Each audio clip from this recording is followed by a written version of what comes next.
السلام علیکم ورحمۃ اللہ وبرکاتہ۔ بسم اللہ، الحمدللہ، والصلاة والسلام علی نبینا محمد وعلی آلہ وصحبہ اجمعین، اما بعد۔ محترم ناظرین، قرآن کریم کے 11ویں پارے میں اللہ رب العالمین نے غزوہ تبوک کا واقعہ بیان کیا۔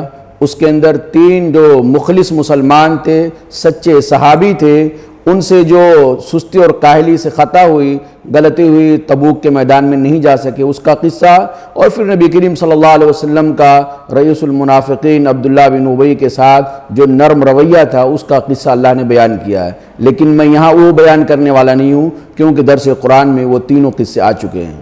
آج کی اس نشست کے اندر سورہ یونس کے اندر اللہ رب العالمین نے ایک قصہ بیان کیا ہے، جس کا عنوان میں دیتا ہوں، اور فرعون بھی ڈوب گیا۔ یہ قصہ اللہ رب العالمین نے بڑی ہی عبرت اور بہت ہی نصیحت اور بہت ہی سبق آموز قصہ اللہ تعالیٰ نے بیان فرمایا ہے۔ قصہ کیا تھا ہم اور آپ جانتے ہیں کہ مصر کے اندر بنی اسرائیل کی پوزیشن کیا تھی۔ اللہ رب العالمین بنی اسرائیل پر رحم کرتے ہوئے، بنی اسرائیل پر اللہ رب العالمین شفقت اور نرمی کا معاملہ کرتے ہوئے ان کو ذلت اور پستی سے نکالنے کے لیے اپنا نبی حضرت موسیٰ علیہ السلام کو بھیجا۔ موسیٰ علیہ السلام فرعون کو سمجھائے، دلائل دیے، معجزات دکھائے، لیکن کوئی بھی معجزہ، کوئی بھی دلیل فرعون کی ہدایت کے لیے، فرعون کے بھلائی کے لیے کارگر ثابت نہیں ہوئی۔ وہ ہٹ دھرم تھا، ظالم تھا، سرکش تھا، متکبر تھا، وہ اپنے آگے کسی کی سنتا نہیں تھا۔ اخیر میں اللہ رب العالمین نے موسیٰ علیہ السلام کو حکم دیا کہ یہ فرعون ماننے والا نہیں ہے، ایک کام کیجئے، آپ بنی اسرائیل کو لے کر کے فلسطین کے لیے، جو ان کے باپ دادا کی سرزمین ہے، اس سرزمین کے لیے نکل جائیے۔ حضرت موسیٰ علیہ السلام، حضرت ہارون علیہ السلام، یہ دونوں بنی اسرائیل کو چپکے سے رات کی تاریکی میں لے کے مصر سے نکل جاتے ہیں۔ اور نکلنا تھا کہ جو فرعون کے خبری لوگ تھے، ان کو یہ بات پتہ چل گئی کہ بنی اسرائیل موسیٰ علیہ السلام کے ساتھ مصر سے نکل رہے ہیں۔ جا کے فرعون کو رپورٹ پیش کرتے ہیں۔ فرعون آنن فانن ایک بڑا لشکر تیار کرنے کا حکم دیتا ہے، اور پھر راتوں رات موسیٰ علیہ السلام کا اور بنی اسرائیل کا پیچھا کرنے لگ جاتا ہے۔ چلتے چلتے صبح ہونے سے پہلے فرعون حضرت موسیٰ علیہ السلام اور بنی اسرائیل کے سر پہ چڑھ جاتا ہے۔ یاد رکھیے گا، مصر سے فلسطین جانے کے لیے 2 راستے تھے۔ ایک راستہ خشکی کا تھا جو نزدیک تھا، جلدی سے آدمی پہنچ سکتا تھا، جس کو ہم شارٹ کٹ بولتے ہیں، اور ایک راستہ سمندری راستہ تھا جو لمبا تھا، دور سے چل کر کے جانا پڑتا تھا۔ اللہ کی مصلحت، اللہ کی جو پلاننگ تھی، اس کا تقاضا یہ تھا کہ شارٹ کٹ راستہ اختیار نہ کیا جائے، خشکی کا راستہ، زمینی راستہ اختیار نہ کیا جائے، بلکہ سمندری راستہ اختیار کیا جائے، جو گرچہ لمبا ہے لیکن اللہ رب العالمین کی مصلحت یہی تھی۔ کیا اللہ تعالیٰ کرنا چاہتا تھا؟ واقعات کے ظہور کے بعد یہ نتیجہ نکلا، یہ حکمت اور مصلحت سمجھ میں آئی کہ پہلی بات تو یہ، بنی اسرائیل جو تھی وہ غلام تھی، وہ محکوم تھی، وہ پست ہمت تھی، وہ بزدل قوم تھی۔ اس لیے اگر خشکی کے راستے سے سفر کرتے اور پیچھے سے فرعون ان کا پیچھا کرتا اور ان کو آگے مٹ بھیڑ ہو جاتی، تو ایسی صورت میں غلام ہونے کے ناطے بنی اسرائیل اپنے اندر یہ سکت نہیں پاتے، بنی اسرائیل اپنے اندر یہ طاقت نہیں پاتے کہ فرعون اس کے لشکر سے مقابلہ کرتے۔ فرعون جو کچھ ان کے تعلق سے کرنا چاہتا، بنی اسرائیل پہلے سے اس کے لیے تیار ہو جاتے۔ تو ایک تو یہ کہ اگر خشکی کے راستے میں مٹ بھیڑ ہوتا تو بنی اسرائیل کے اندر طاقت نہیں تھی کہ فرعون کا مقابلہ کرتے۔ دوسری ہے، اللہ رب العالمین مظلوم قوم کی، محکوم قوم کی، غلام قوم کی مدد کرنا چاہتا تھا، لیکن یوں ہی نہیں بلکہ ایک معجزانہ انداز میں مدد بھی ہو جائے، اور آخر میں فرعون کی زندگی میں ایک اور معجزہ موسیٰ علیہ السلام کے ذریعے سے فرعون کے سامنے آ جائے۔ یہ بھی اللہ رب العالمین کی مصلحت تھی۔ اور تیسرا یہ، جابر کو، ظالم کو، سرکش کو، متکبر کو اللہ تعالیٰ ایسے ہی سزا نہیں دینا چاہتا تھا کہ سزا دیا ختم ہو جائے، بلکہ اس کو رہتی دنیا تک کے لیے عبرت بنانا تھا۔ آنے والے تمام متکبرین کے لیے، تمام سرکشی اختیار کرنے والوں کے لیے، یعنی تعزیانے کے طور پہ، عبرت کے طور پہ اللہ تعالیٰ اس واقعے کو بیان کرنا چاہتا تھا۔ اس لیے حکمت کا تقاضا، اللہ کی مصلحت کا تقاضا یہ تھا کہ موسیٰ علیہ السلام اللہ کے حکم سے یعنی سمندری راستہ اختیار کرتے ہیں۔ جب سمندر کے قریب پہنچتے ہیں، حضرت موسیٰ علیہ السلام بنی اسرائیل کو لے کے، فرعون تھا بڑے ہی تاؤ میں تھا اور بڑا لشکر لے کر آیا تھا۔ بنی اسرائیل نے جب پیچھے مڑ کے دیکھا تو پیچھے دشمن فرعون لاؤ لشکر کے ساتھ، اور آگے سمندر ہے، آگے دریا ہے جس کو پار کرنے کا کوئی راستہ نہیں ہے۔ وہ گھبرا گئے۔ تورات کی بات اگر مانے تو بنی اسرائیل اس وقت 6 لاکھ کی تعداد میں تھے، بچوں کو چھوڑ کر کے، چوپایوں کو چھوڑ کر کے بنی اسرائیل کی تعداد یعنی تورات کے حساب سے 6 لاکھ بنتی ہے۔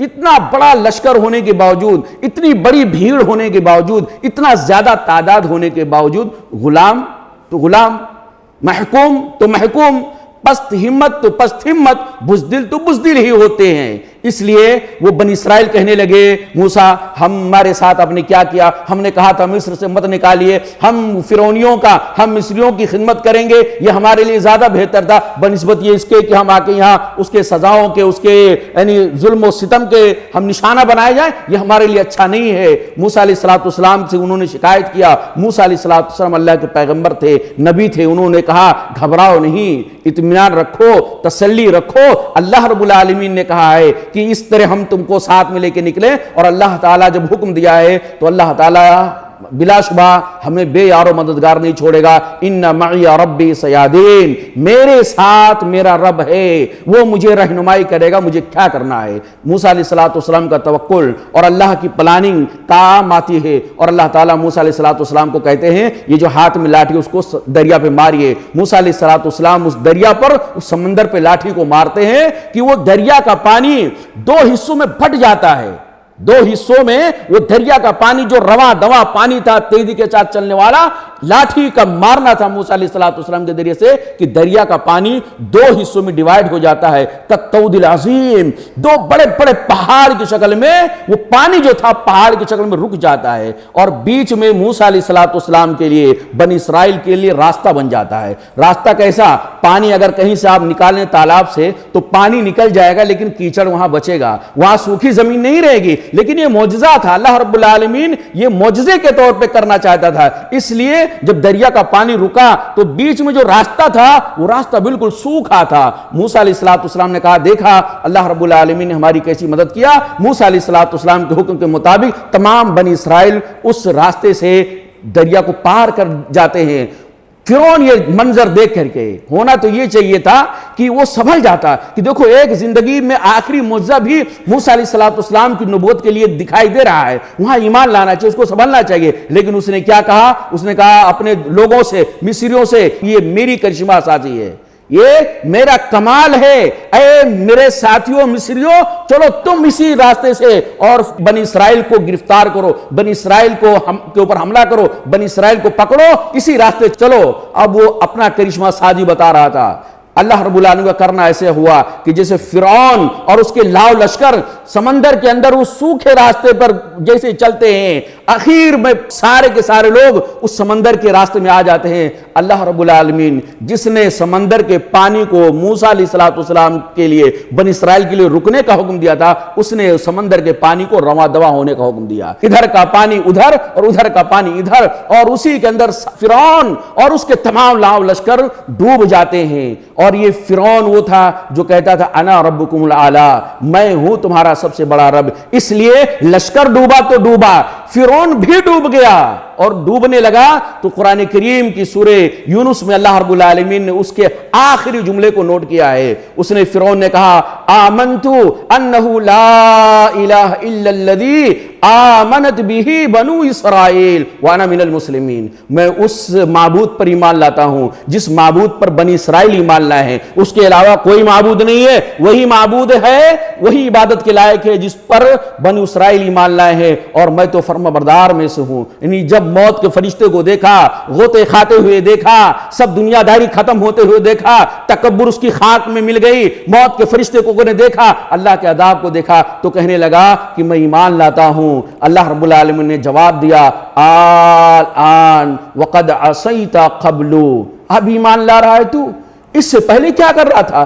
معجزات پر معجزات, نشانیوں پر نشانیاں موسیٰ علیہ السلام نے دکھایا, لیکن ایمان نہیں لائے, اب ایمان لاتا ہے. بہرحال اللہ رب العالمین نے کہا, آج میں تمہارے بدن کو آنے والی نسلوں کے لیے, آنے والے لوگوں کے لیے عبرت کے طور پہ تمہارے بدن کو میں سیف رکھوں گا, بچا کے رکھوں گا. اور یقیناً آج بھی موسیٰ علیہ السلام کے زمانے کا ڈوبا ہوا فرعون, آج بھی اس کی لاش دنیا کے اندر تمام متکبرین کے لیے بطور عبرت کے اللہ رب العالمین نے محفوظ کیا ہے. محترم ناظرین, یہ قصہ جو فرعون بھی ڈوب گیا, یہ قصہ ہمارے اور آپ کے لیے بہت اہم پیغام دیتا ہے. سب سے پہلی بات تو یہ کہ اللہ رب العالمین پر توکل کرنا, اللہ رب العالمین پر ایمان رکھنا یقیناً انسان کے لیے اس وقت بھی کام آتا ہے جب چاروں طرف سے اندھیرا ہو جاتا ہے, روشنی کا کام کرتا ہے. اللہ رب العالمین پر توکل کرنا, جب کوئی راستہ نہیں ہوتا وہاں توکل راستہ پیدا کر دیتا ہے. دوسری ہے تکبر, غرور, سرکشی اللہ کو قطعاً پسند نہیں ہے. اللہ کے نبی صلی اللہ علیہ وسلم کہتے ہیں, جس کے دل کے اندر رائی کے دانے کے برابر بھی تکبر ہوگا وہ جنت میں نہیں جائے گا. تکبر کس کو کہتے ہیں؟ حق بات کو نہیں سننا, حق بات کو سن کر اس کی نافرمانی کرنا, حق بات کو قبول نہیں کرنا, اور دوسرا لوگوں سے اپنے سے حقیر سمجھنا, لوگوں کو کمتر سمجھنا, ذلیل سمجھنا, ان کو چھوٹا سمجھنا, ان کی توہین کرنا, یہ تکبر کے اندر آتا ہے. لہذا اللہ تعالیٰ کو تکبر قطعاً پسند نہیں ہے. فرعون نے تکبر کیا تھا, اللہ تعالیٰ نے اس کو سزا دیا. اور تیسری ہے, اللہ رب العالمین جانتا ہے کہ کس کو کہاں کب کیسے سزا دینا ہے. کسی کو اللہ نے اس کے گھر میں سزا دیا ہے, کسی کو اللہ تعالیٰ نے سفر کی حالت میں زمین میں دھسا کے سزا دیا ہے, کسی کو اللہ تعالیٰ اس کی بستی کے اوپر پتھر برسا کے سزا دیا ہے, اور کسی کو اللہ تعالیٰ بستی سے نکال کر کے سمندر کے اندر ڈبو کر کے مارا ہے. اللہ جانتا ہے کہ اس کو کیسی سزا دینی چاہیے. اس لیے ہمیں اور آپ کو موسیٰ علیہ السلام کے جیسا عقیدہ اور عمل اختیار کرنا چاہیے. توکل اور بھروسہ اللہ رب العالمین کی ذات پر کرنا چاہیے, اور سرکشی سے, تکبر سے, غرور سے, حق کی نافرمانی سے اللہ تعالی ہم سب کو بچنے کی توفیق عطا فرمائے. آمین. اقول قولی ھذا استغفر اللہ لی ولکم ولسائر المسلمین فاستغفروہ انہ هو الغفور الرحیم. والسلام علیکم ورحمۃ اللہ وبرکاتہ.